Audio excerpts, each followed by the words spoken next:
జై వారాహి మాత. Welcome to my channel. ఈరోజు మన వీడియోలో వారాహి అమ్మవారి యొక్క ఒక చక్కటి నామాన్ని గనక మీరు పొద్దున్నే బ్రహ్మముహూర్తంలో గనక మనము ఈ నామాన్ని చదివితే మనకి ఎటువంటి పనైనా సరే తప్పకుండా జరిగిపోతుందండి. ఇప్పుడు ప్రస్తుతము వారాహి నవరాత్రులు జరుగుతున్నాయి కనుక ఈ వారాహి నవరాత్రుల్లో గనక ఈ 3 అక్షరాల నామాన్ని ఎవరైతే ప్రతినిత్యము కూడా మనం పఠిస్తూ ఉంటే మీకు జరగవు అనుకున్న ఏ పనైనా కూడా తప్పకుండా జరిగి తీరుతుందండి. ఈ కలియుగంలో అందరూ కూడా చాలా బిజీ లైఫ్ అనేది లీడ్ చేస్తూ ఉంటాం. పొద్దున్న లేచిన దగ్గర నుంచి ఏదో పని మీద బయటికి వెళ్ళిపోతూ ఉంటాము. కనుక మనం కనుక తెల్లవారుజామున ఈ బ్రహ్మముహూర్తంలో 3:30 నుంచి 5:30 సమయంలో కనుక ఈ మంత్రాన్ని లేదా అమ్మవారి యొక్క నామాన్ని కనుక మనం చదవటం వల్ల కనీసం 11 సార్లు చదివితే చాలండి. లేదా పొద్దున్నే లేచిన వెంటనే కానీ రాత్రి పడుకునే ముందైనా మీకు వీలు కుదరకపోతే అమ్మవారి యొక్క నామాన్ని ఈ విధంగా మీరు చదవచ్చండి. అంటే అసలు అమ్మవారు రాత్రి దేవతగా పేరొందారు. రాత్రిపూటే అమ్మవారు సంచారం అనేది జరుగుతూ ఉంటుంది. బ్రహ్మ ముహూర్తంలో అందరి దేవతలు కూడా మనకి లేసే ఉంటారు. అంటే వాళ్ళు సంచరించే సమయం అదనమాట. ఆ సంచరించే సమయంలో గనక మనము ఈ మంత్రాన్ని గనక చదువుతూ ఉంటే తప్పకుండా వారాహి అమ్మవారి యొక్క కృపకు మనము పాత్రులమవుతాము. కాశీలో ఉన్న ఉగ్రవారాహి యొక్క దర్శనం కూడా మనకి బ్రహ్మముహూర్తంలోనే జరుగుతూ ఉంటుందట.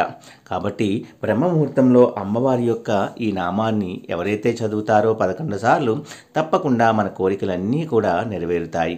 అమ్మవారికి మనము గనక దీపారాధన, అమ్మవారికి దీపారాధన అంటే చాలా ఇష్టము.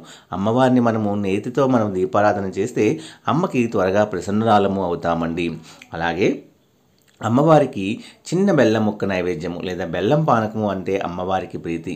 అలాగే ఎర్రటి పుష్పాలు అంటే ప్రీతి.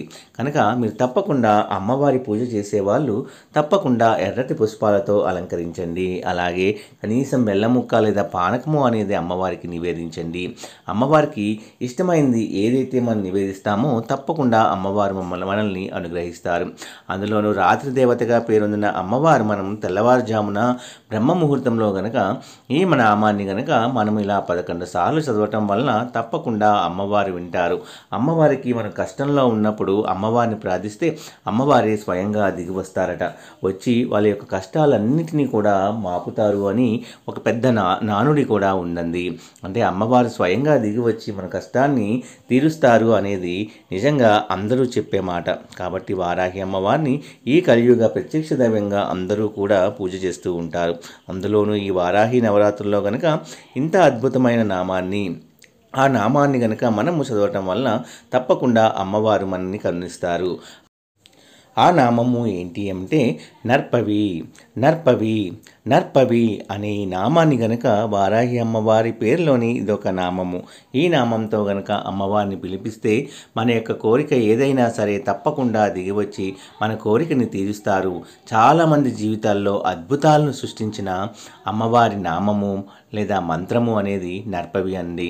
తప్పకుండా నర్పవి అనే మాటని మీరు జపిస్తూ ఉంటే తప్పకుండా మీ కోరిక ఏదైనా సరే ఈ కలియుగంలో మనకి ప్రత్యక్షంగా దైవంగా ఉన్న వారాహి అమ్మవారు తీరుస్తారు అనడంలో సందేహం లేదండి. కేవలం నమ్మకంతో, భక్తితో, ఆర్తితో ఒక్కసారి ప్రయత్నించండి.